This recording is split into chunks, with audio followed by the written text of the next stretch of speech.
Welcome to Real Talk with Rachel Awtrey, where I invite you to delight in life and find joy right where you are. Today, we are talking about all the spicy questions that you guys submitted on Instagram and through our email, and we're so excited. We're not really excited. We're more anxious. Depends on the questions. Really excited. Yeah, depends on the question. Today, you'll walk away with tips that you can apply right now. Moments it'll make you go, oh yeah, me too. All from a few people who are just trying to figure out life right alongside you. That's what friends are for. That's what we say around here. That's what friends are for, right? So it's time that we cut the fluff and have some real talk. Let's do it. It's funny. Emily says I say real talk. Like I'm from Birmingham, Alabama.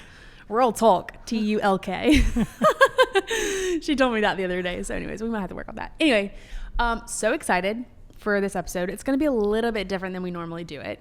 Emily is the host today, technically, and Thomas and I are the guests joining each other to answer the questions that, like I said, you guys have asked us on Instagram and our email, and we've collected them. There have been quite a few similar ones, I'm sure overlap. Well, yeah, they're very spicy. I'm pumped. Episode 1 as Real Talk with Rachel Awtrey. Let's go. I'm so excited. I'm happy to be here. What an honor. I'm so glad that me and Thomas get to be the first guests. Yeah, exactly. Well, you guys are the best guests. That's what numbers say. So I'm glad that you're here. Okay. As people know, we are now Real Talk. Very excited about it. It's the conversation and the podcast that you know and love behind the bliss. It's just now swapped over to Real Talk to basically streamline some stuff for you, make it easier, honestly cuter, and a lot more fun. And we're so excited to chat with you today. I say we kind of like go for it, unless Emily, you have anything you want to add about Real Talk. I mean, it's taken a lot of hard work. This was a year, I guess more than a year in the making. We have just been trying to figure out what this would look like to swap it over from behind the bliss to Real Talk. But now that it's happening, now that it's here, it feels so right. And I'm just so grateful. Yeah, this feels right. We're so excited. This has been a year in the making, and it's really cool to see how it's all come together. And we're so glad it's July 19th and you guys are listening to this. Yes. All right. Ready? Oh, without further ado, I know I feel like I'm at the doctor's office, like waiting to get an ultrasound. Or, like, I feel like this is going to be like a newlywed game. I'm pretty pumped about it. I know. Yeah, okay. Emily was like, it's like a newlywed game. I was like, great. I can't wait. I still feel like a newlywed, if that counts. Yeah. All right, as the host, here is the general rundown of the episode. Okay, I'm going to ask you guys some questions, just like rapid fire, and then we're going to get into some questions that listeners have asked that they want to know from either you, Rachel, or you, Thomas, or both of you. Are you ready? Sounds good. I'm ready. Let's do it. No promises. All right, let's start off sweet. Okay. Who pursued who first? Ooh. Well, I was about to say, we have to think about first time which or the second time. Yeah. Dating round 1 or dating round 2? I guess both of them was probably me. You. Yeah. Fun fact: Thomas actually introduced me as his girlfriend at a baseball game without ever asking me if I would be his girlfriend. So I would say he would pursue me on round number 1, and then round number 2. He pursued me like kind of ninja style. Like you pretended like you just wanted to catch up for coffee or like be best friends or something like that. And then I feel like you like. I had an agenda. Yeah, had an agenda. He did. He was a ninja. The first time was through our church youth group. Mm-hmm. We kind of got to know each other. I did the whole Southern thing, talked to her dad and asked him if I could start talking to Rachel on the phone. Yeah. And all that. And then. So to answer your question. It was me the first Thomas time. Both times. Second time, we kind of needed some life circumstances to bring us back together. But Rachel needed some time for us to flush this out and see if it was going to work, which it did.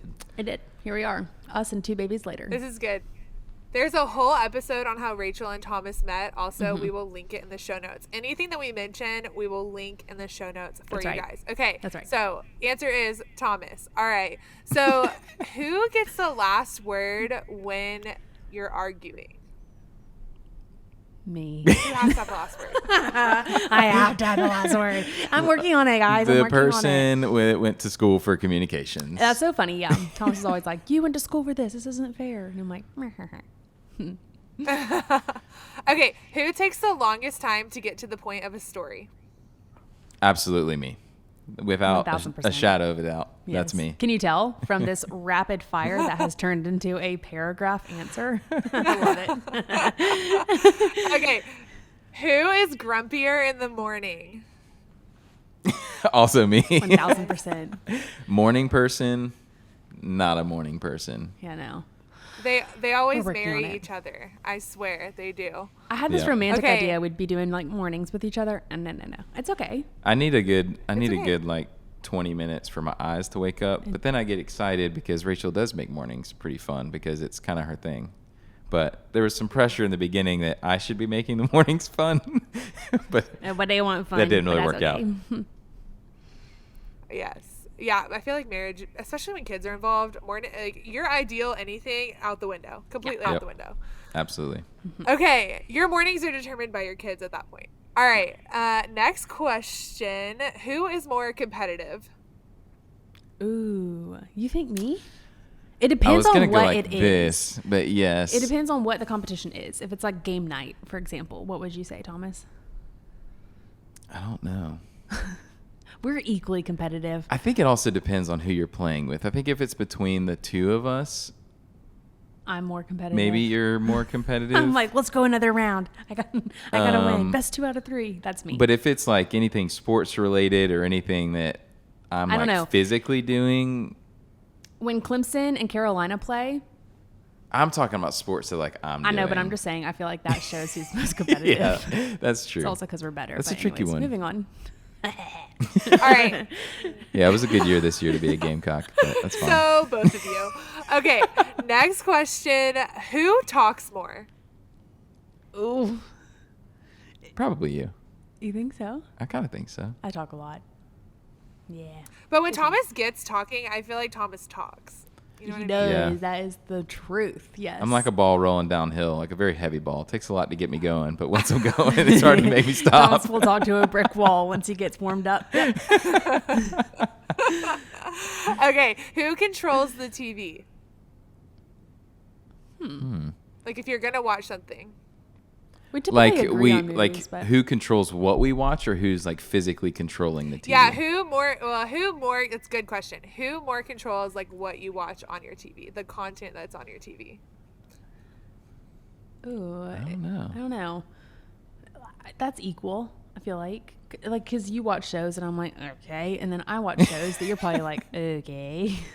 I don't know. Yeah, I think. Do y'all I think ever we- watch something where like Rachel's watching it first, and then Thomas starts asking questions, and then it becomes a Yes. show that both of you guys watch together? Absolutely. That was my next point. Was kind of like it depends on who was. If there was somebody that was already watching a show first, it kind of stays that way, and we kind of like honor what the other person was. It's like I'm not going to come in the room and be like, "Hey, I'm trying to watch golf." Thomas has gotten sucked into Bachelor, Bachelorette. Okay. You've gotten Yes.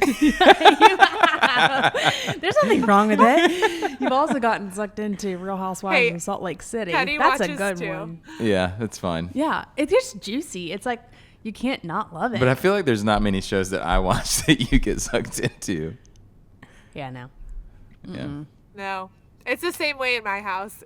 Yeah. Teddy gets sucked into my shows. We watch The Bachelor, Bachelor in Paradise, all of it. Yep. Yep. Wow, that's kind of embarrassing, but it's okay. Okay, who? Embarrassing for all of us, honestly. Yeah. All right, who is more likely to get lost on a road trip? Without For a shadow of a sure. doubt. Oh my goodness. Oh my goodness. Oh my goodness. I literally I can get lost in a hallway. I'm like it doesn't even have to be a road trip. I'm just really bad with directions in general. One of my favorite things is like Rachel's not, because Rachel would much rather just like go down the wrong path and figure it out for herself than be like, I'm not sure I know where I am. So sometimes we'll like be leaving a building and she just like gets off an elevator and just like, okay, we're going this way. Starts going. And I'm like, over here. And she's like, okay, we're going this way. so she will just be confident thought- in one direction. I'm like, hey, we're going this way. Yeah.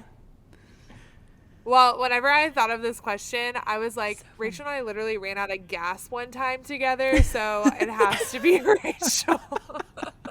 in my car. We literally had to walk across the street to a gas station, get a gas thing, come over, I like forgot call about Thomas that. for help, and that was all with Emily. And I was pregnant. You were pregnant too. Was this in? We had This was 3 here back babies in in our Birmingham, bellies or was this between when? us crossing a highway. Lord have crazy. mercy. He does, but Lord. Oof. Okay, last rapid fire question. This one is going to be interesting. Who has better taste in music? I mean, easy. I'm just gonna say it. I'm very proud of my music taste. Yeah, this is an easy one. It's one of my best traits, I think. I'm kind of the music connoisseur that's like, don't you know that song? And I have to like sing a little part of the song to be able to like relate because I have no idea who it's by or what the name of the song is. And Rachel is the kind of like music person. She's like, oh, this is the name of the artist and they produced it in 2004. You know what I mean? Like I love this music. came out my senior year in high school. Yeah. I remember because I first listened to it on a boat with a friend or whatever. Like she remembers everything about music. I do. I don't know why. It's Yeah, like actually well- a weird thing about me. Like that's one of my quirks, you could say. Like I remember information, it doesn't even matter. And I can't remember information that's important, like social security numbers. It's okay. We're working on it. It's fine. It's fine. Everything's fine. Rachel's Spotify is public. And also, I will say, Rachel, if I had to pick a partner, there's this show on TV called Beat Shazam where they play like a part of the song and you have to give the exact song title and the exact artist. I would choose you. Yeah, I I for would sure. choose you. Yeah, I could do it. 100%. And you win money. Maybe we should apply. Maybe we should apply. Yeah. I love Okay. that idea. Okay, I think we might get chosen. We're pretty fun. All right. You ready for some real questions? Yes, Real. bring it. Not that Questions. those were, Get not it? that those were, Didn't. yeah, we're warmed up. We're warmed up. Okay. All right. What is Oh, the gosh. weirdest thing that you've ever done in public? Together or separate? Oh, however you want, whichever way you want to take this. If you can think of something, whoever thinks of something first. Yeah, that's a good one. Weirdest thing you've done in public. I feel like I just do silly stuff all the time. Like I was just in Hawaii for work and I went through a McDonald's drive-through on a moped.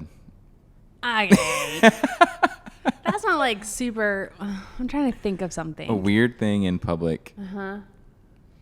I'm trying to think of funny things that we've done together that are funny.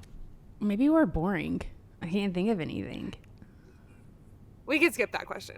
One So time whenever edit I that was one out. 12 years old, I'll actually tell this story. One time when I was 12 years old, we went on a field trip for a chorus concert to Carowinds, which is a theme park in, I can't believe I'm telling you this. Oops, but we're too far. I don't even know if I know where she's going with this. You know, I don't think I've ever admitted this ever to anybody. Talk ever, about ever, spicy.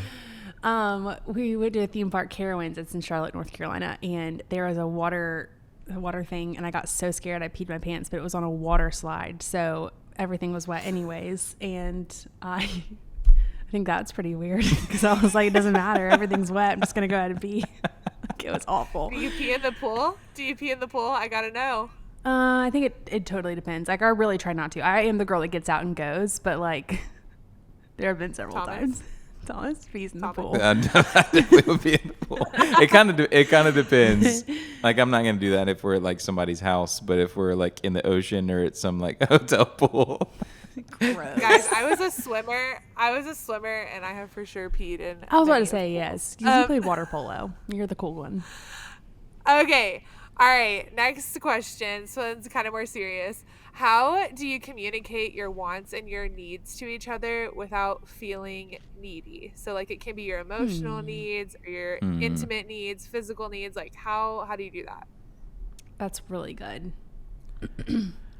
I think there's a different weight to like, hey, I need you to do this today, and like I need a change in this like emotional area or Rhythm. something like that. Yes. So I think one thing that's important for us is creating space for that conversation Yeah.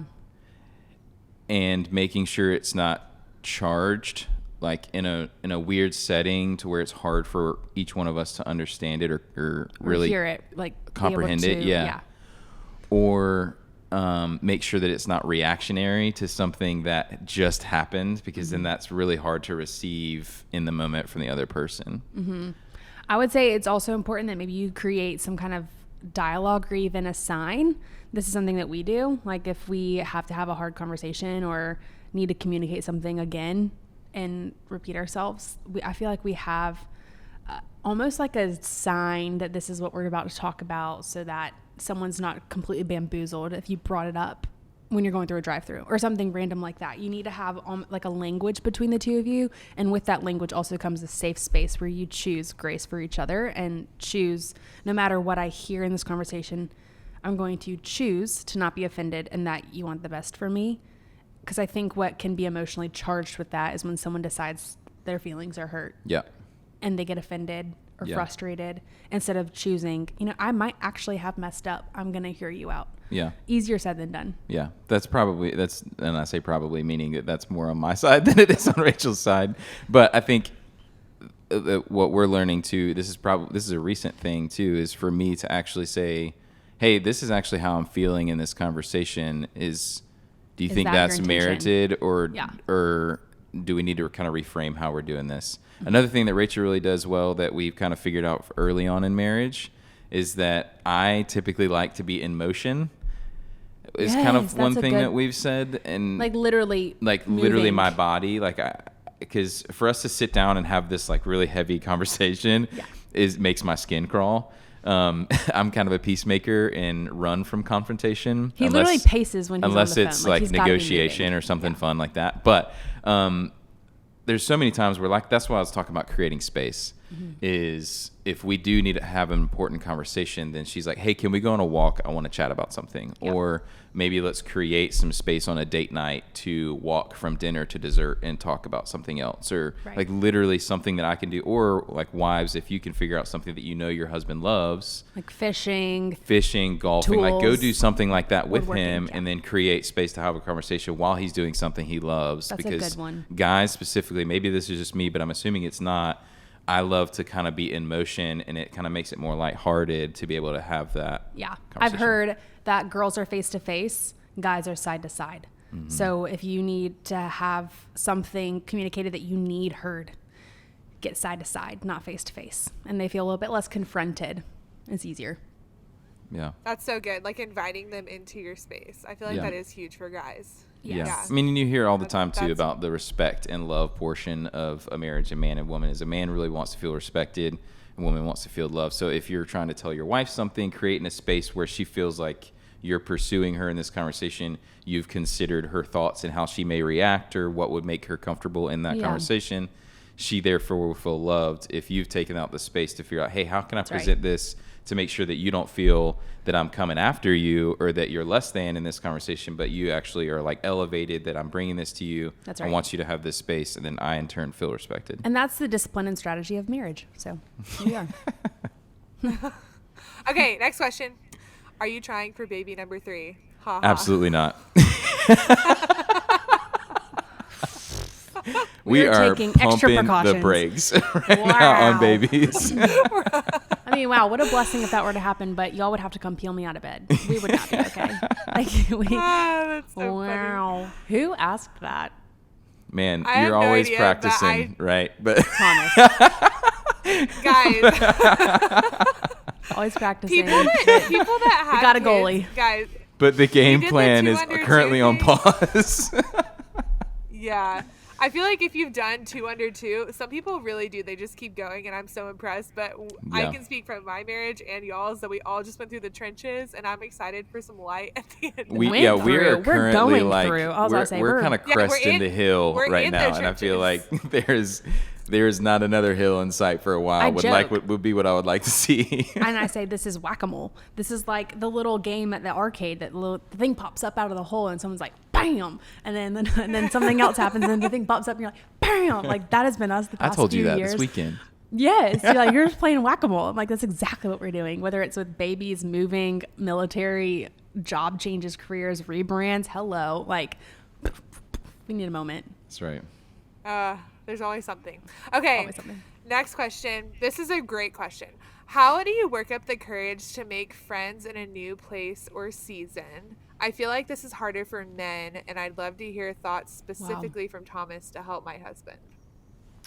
Dang. That's so good. Good for you for asking the question and wanting that for you guys. Yeah.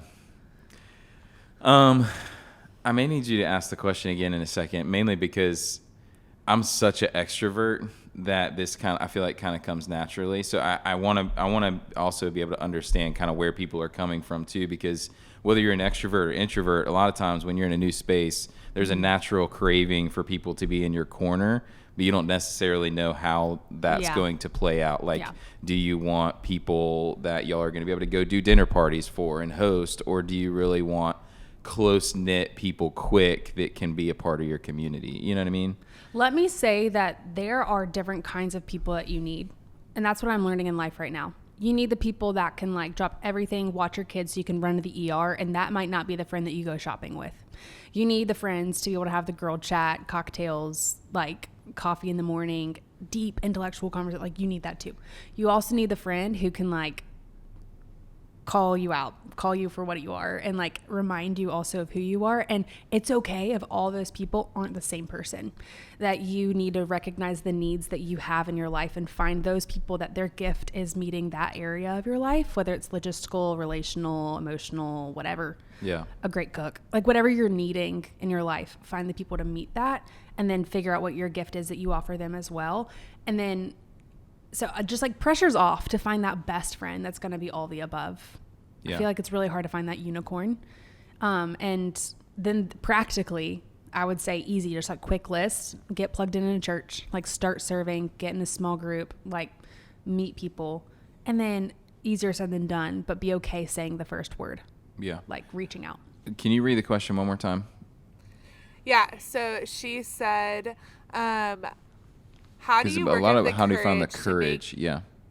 Yeah, work up the courage. So so for example, Teddy saw a guy at church back in December. Teddy's a huge introvert, my husband. Yeah. And he just was like, I feel like we would be friends, and I haven't seen them around here before. So he got up the courage to just go up and be like, hey, I'm Teddy, whatever. Like, how do you initiate that reaction? And now they're some of our best friends, but he's an introvert. He's not just going to talk to everybody. Yeah. Right.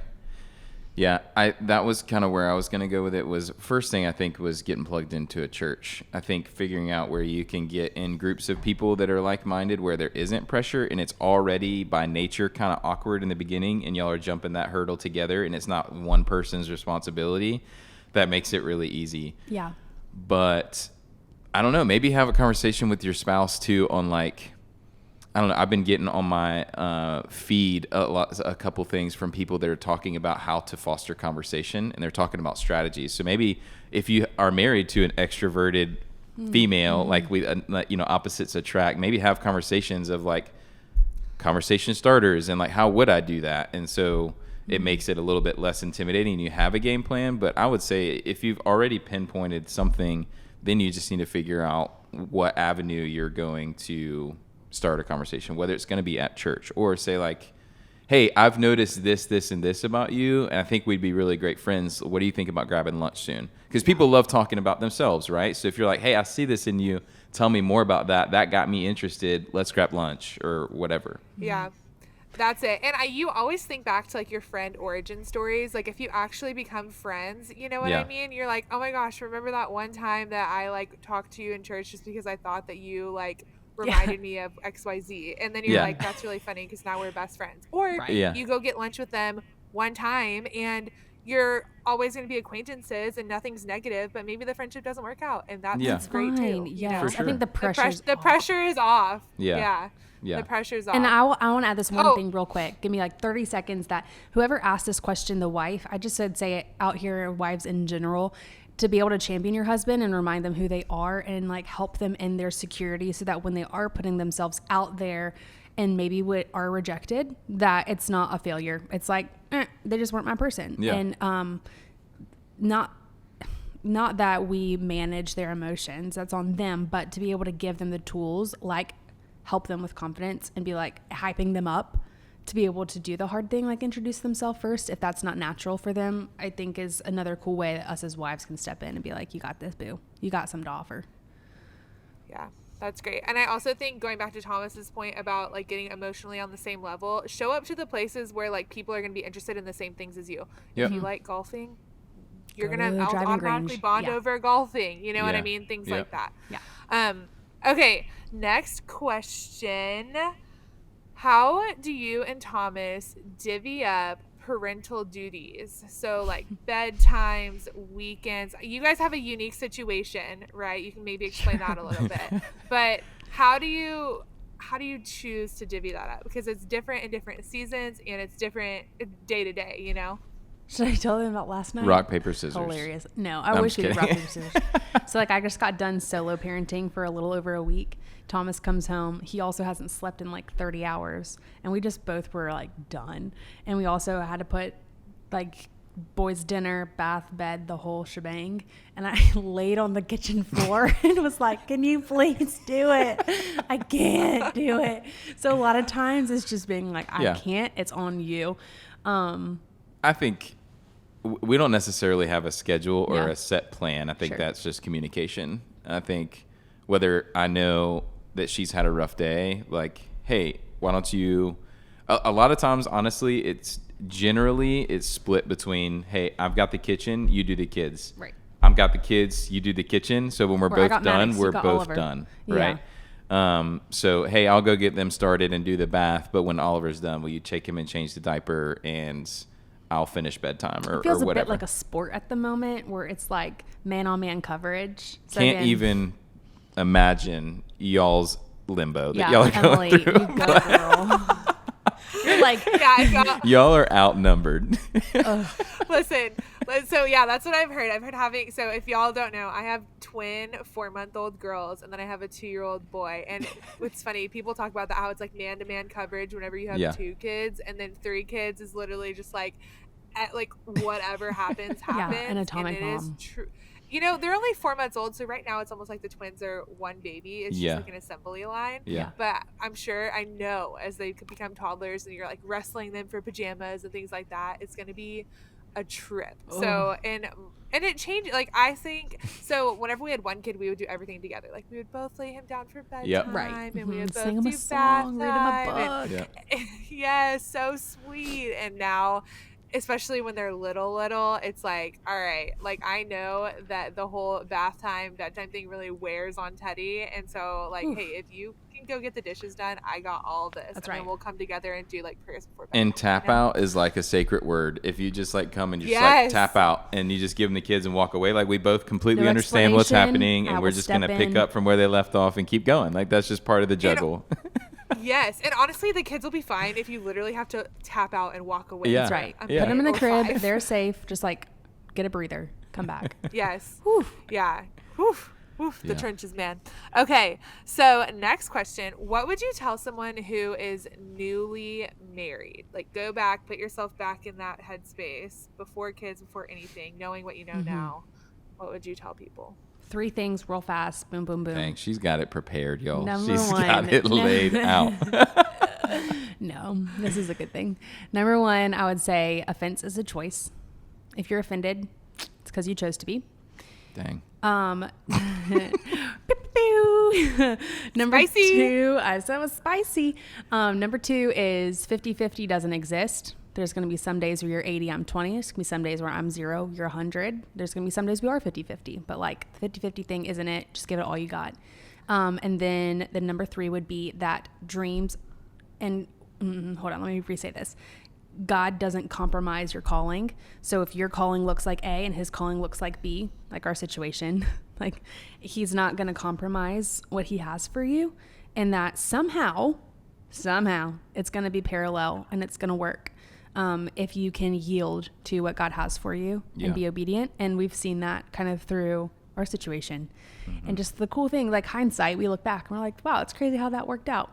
That must be a God thing. And it is. So I'd just say, remember, calling doesn't compromise. This is not a competition. Him doing his thing and you doing yours. It's a good thing. Yeah. I will also give 3 things. I'm going to give 3 things to honor. Okay. 1, honor your family. Meaning you now as newlyweds are a family. That's good. You are a new family. So you are now separated from your previous family and his previous family. So when y'all go to family gatherings and stuff like that, You're a make team. decisions around family relationships, you are now a new family. You are completely set up in a completely different realm. So that's going to take a couple things like getting to know more about each other's family and how you were raised, because 90% of the struggles that you're going to have emotionally and relationally may be filtering up from your previous family. Totally. And thinking That's that what just you did natural. was always normal. And So I feel like realizing that's it's not. something that we just, and it's not necessarily a bad thing. No, It's just it's a just real part tricky. of like how you're going to navigate that. But being on the same page, being on the same team, and Yes. knowing how you're going to influence those decisions, you've got to make that from you as a new family's Yeah. place, and not, pulling other people from your family into certain decisions. Like it's just you two. So that's one thing to honor is y'all as a new family. And then the second thing I'm going to say, honor your marriage, because we had a small group that we were talking through a few years ago that were talking about viewing our marriage as like a third independent person. Yeah, like a third so person. like that's right. it was like, pick a chair in your house or whatever that you're going to say, like, this is our marriage, it sits in it. So maybe this is a great decision for me, it's a great decision for Rachel, but when we talk about this, it might not be the best decision for our family, our marriage. Our Like marriage, yeah. So honoring your marriage, of like thinking about the ways that certain decisions will impact your marriage, not necessarily you as two individual people. So good. Yeah. The third thing to honor would be your time, and just like, hey, set up. Boundary. We're going to try and do a date night a week. And once a year, we're going to go on vacation, just me and you. You know what I mean? Like, go ahead and start having those conversations for what time you're going to set aside for each other, because otherwise sometimes it will get planned. And you'll feel like roommates faster than you will feel deeper connected because you haven't set aside that time. Yes. So good. That's good. Okay, piggybacking off of that, how did you know, real quick, that you were ready for kids? Did you know that you were ready for kids? I don't think you really are ever ready for kids. I just want to Yeah. release that I pressure agree. too. Yeah. You Yeah. aren't. I agree. That's why it takes 9 months, so that you can start thinking through logistics, through finances, through relationships, through being cultivated. And I honestly think that God gives you what you need for each day. There's new manna every day that Yeah. I'm not worrying about what my kid's schooling is going to be like. We're not there yet. And similarly, like before we had kids, I didn't know what kind of newborn mom I was going to be. I couldn't plan for that. I wasn't Yeah. there yet. And God gives you the grace you need in the moments you're there. And that's part of like his power is made perfect in our weakness. That's what we believe. So I think you don't know you're ready. Pressure's off. And if you, Whack-a-mole, baby. yeah, whack-a-mole, baby. Like, I think if you think you're ready, like we tried to build a family for like 1.5, 2-ish years before we found out we were pregnant with Maddox. Yeah. And God knew that timing was perfect for us. Yep. So I don't think you really know you're ready. I think One God thing tells too, you I think that through a positive pregnancy you did test. this without knowing you did this, was I feel like Rachel kind of yielded to me in my Sure. timing, Yeah. because we didn't really talk about it. One, when we first got married, we set a timeline. We said, hey, our goal is probably not to have kids for 2 years. We would really like to give ourselves some time To get to know each other. established Yeah. in this relationship before we bring in a new human. And so, one, we had already set that up right from the beginning. So that was really nice. We actually had a cruise scheduled no with one your ha- family that we like Okay, said, like, Thomas. hey, this is Pull our on the goalie on the like cruise. putting something on the calendar, like, hey, this is nothing before this time. And we got to the cruise and we were like, oh my goodness, maybe can't we're not believe that ready this. yet. Yeah, we're Yeah. definitely not ready. Yeah. So, but we didn't have that conversation time and time again to where I felt like she was ready, but she was really pressuring me. She kind of yielded to me, and it came up on one of our walks. I was like, hey, what do you think Motion. about There you go. having kids? And Getting she was the like, boys moving. oh, did you just bring that Ours up was in on a your walk, own? too. Yes. And that's really when it got serious, was when she kind of yielded, and then I kind of, Because the last thing you kinda want just is came to out that I was manipulate ready. your partner to be in the parenthood bubble with you if they aren't ready to be Yep. there. We have some friends that are in tricky spots because like she or he like just justified what they thought was going to be normal, and the other person was like, sure, I guess, let's go for it. And a child family like responsibility over this person's heart and shepherding them is not something to be manipulated into. It's something that you both need to be like, responsibility, I got Yeah. this, like we can do it together. So Yeah, we're a team. you have to be Yeah. a team. It's going to be a shared effort, so the decision needs to be shared from the beginning too. Yeah, that's great. I was gonna say too on that, like you're always gonna be able to make more money. You're always Yep. going to like you're never gonna feel like there's enough. Like That's there, right. no matter where you are in life, and so that's why there's no right time. Mm-hmm. And the Lord will give you grace and honor whatever situation you're in. That's right. And this is people are like, how are y'all going out and doing stuff with these little babies? And we're like, well, this is our life. Like we're not waiting for life to happen. Like our life is happening right now. And it's right? cool for your And God babies gave- to see what you're living out and yeah, not. yeah, and God gave you one life, which is why like people, whenever people stay home to work, or people like are constantly sacrificing for their kids, which is what all of us are doing. We're trying to give our kids a better life, right? But like we have to live our life too, as a testimony to them, Yeah. Yeah. So That's good stuff, there's Emily. no right time to have kids. That's right. What'd No you right say? time. I said that's good stuff, Emily. Good stuff. Okay. All right. Let's see. In like a minute to 2 minutes, how did you make a business out of podcasts and content creation? Wow. This is completely off the wall, but someone asked it and I was like, this is good. This could be a whole nother podcast episode, because I feel like everyone's route's going to look a little bit different and everyone's destination looks a bit different, because what's interesting about building a business off a podcast is you're building a business off your personality, which sounds so weird. And everyone's got all like obviously different gifts, different things to offer, different personalities, and different routes to get there. So we have built this thing off of really quick, just logistically affiliate marketing. So that looks like commission-based sales. We've built this off of sponsorships. Thank you, Stanley, for sponsoring this episode.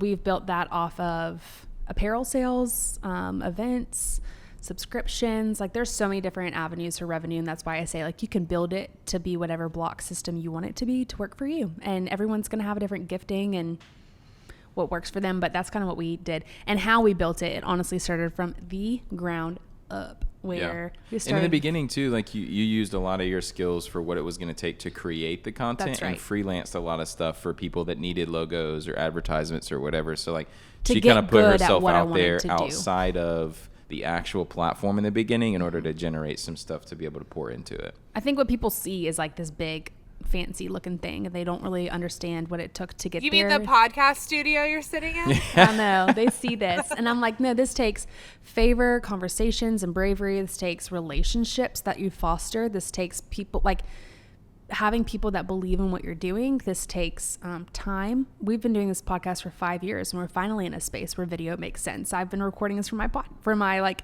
closet or bedroom or whatever for a long time. So and a lot of that too is favor, right? Yes. And like opening or walking through open doors that the Lord gives. Yes. And not and kind of waiting for that, like moving forward as much as you can, but then not shying away from doors that are open or conversations that you could have, being bold, asking for things like, that are big blessings, like being able to use the studio. That's right. So yeah, I'd say cool. it's and all of it. And if you're just starting, I mean, Rachel is on page 200 and you might be on page 1 and you're like, I don't even know how to get there. But the thing is if you're wanting to do anything entrepreneurial, like you just have to take action. Let's do one thing. It really is whack-a-mole. That is going to push you forward every single day. Yep. It could be sending one email. Yep. It could be having one thought, like one actionable thing, and you'll eventually get there and your path is going to change. Exactly. Like just it one thing at a time. Yeah, one thing at a time, for sure. I think back to our episode, Rachel, with Ruthie Ridley. Do you remember her? Do I remember her? We love Ruthie. Do I remember her? I don't even know why I asked that. You're asking the listeners. Yeah, she's an amazing content creator. We'll link her episode in the show notes. But she talks about how like her whole influencer business or content creation business came to be, and it's truly only through the Lord. And we'll link that in the show notes. Okay, so let me see. Next question: how do you juggle working from home and babies? Yikes! A team. There's a lot. A village. Yes, there's a lot that has to happen to make both excellent, and that's what I desire is excellence, partly because I'm a 3 on the Enneagram, but partly also because I feel like that's what my people deserve, is like the best version of me, and that's what our community deserves, is the best version of our family that can serve people where they are too. And that looks like inviting people in and being like, I don't have the space for this, would you mind?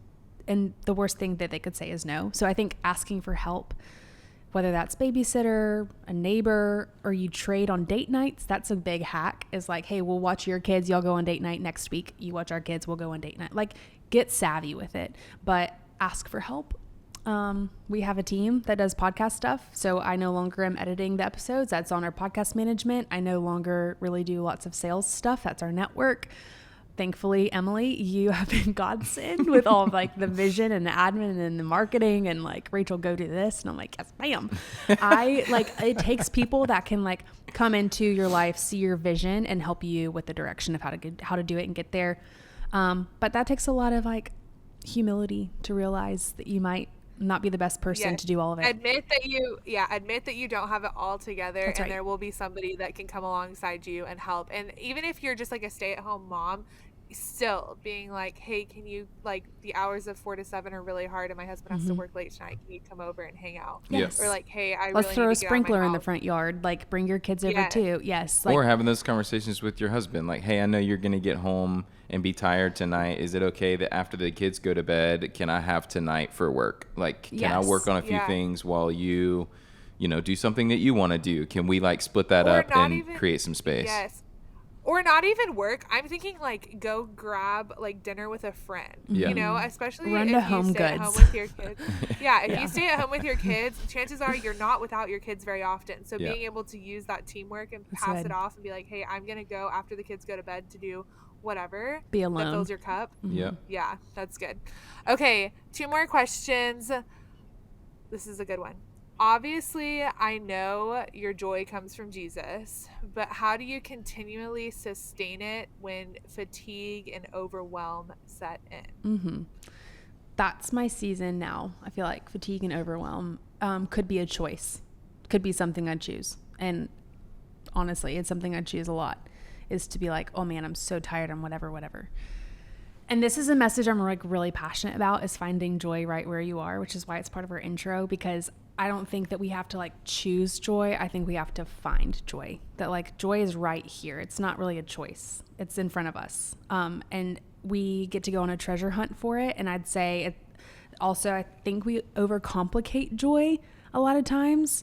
Or we like over spiritualize it, where it's like, yes, like the joy of the Lord is my strength. Absolutely. But like, what is the joy of the Lord, and what gifts has he given me right here? It could be the flowers on my front porch. It could be the music that happens to play in the grocery store while I'm shopping and I'm really enjoying it, and not looking past those like really small little things because we're on the hunt for the big thing.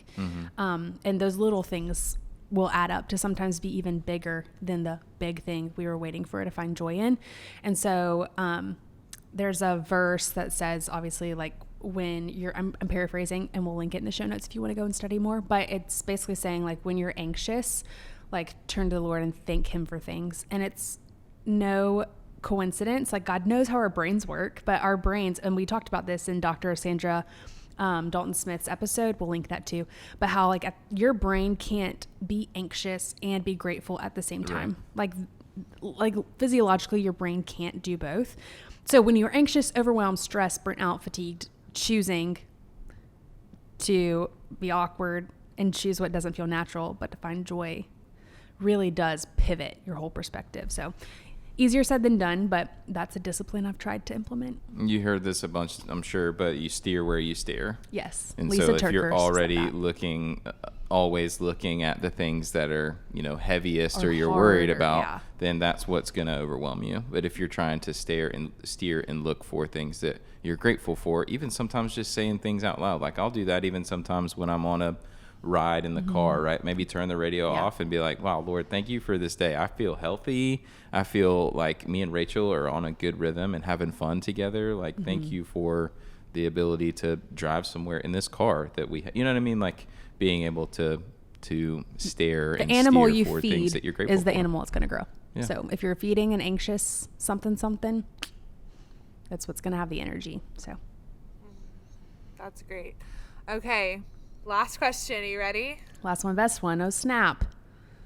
What are you loving these days? Cheater. I know. I'm like, shoot, what am I loving these days? So many things. We love Survivor, the show. That's the first thing that comes to my mind. I have had Emily, to wait. you get it. Yeah, Emily gets the Survivor hype. But like I've had to wait while Thomas has been away in Guam and Thailand and all the places, Mr. Worldwide, to watch Survivor because I am being very kind to wait for him. And what season are y'all watching? We found one. We found a season that we hadn't seen, so we went back and watched it. Yes, 38. What's 38? Okay. So what we did is we watched the Winners at War season, where we watched all the winners, and that was Teddy's first season he had ever seen. No way. And then but it was fun that way because you know that was who during wins. COVID. Yeah. Because then we watched all the winners seasons to see how they won. Oh, Unless that's it was cool. like a really old season before, like when the quality was bad, we can't do those. Oh, I know, Emily like the is about to VHS go tape on ones. a tangent. That's the worst. Yeah, big survivor. We should have a party one day, like we're all together so often, but have Survivor challenges. We would kill it. Oh, Thomas that and would be so Emily fun. would thrive on Survivor. Yeah. I couldn't do it. Really? But, yeah, it's the rice that will Emily's kill like, me "Oh my slowly. gosh, But yeah, no, thank y'all you." would, y'all are got the social strategy. Rachel's more of a big brother gal.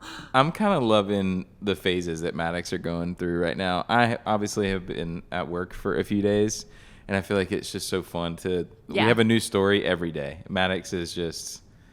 He started walking through the front door and going, "Welcome to my house, guys," like MTV Cribs or something. I'm like, Buddy, where did you learn that? Our babysitter taught him yesterday how to talk into a British accent. So he's going, "Hello." Yeah.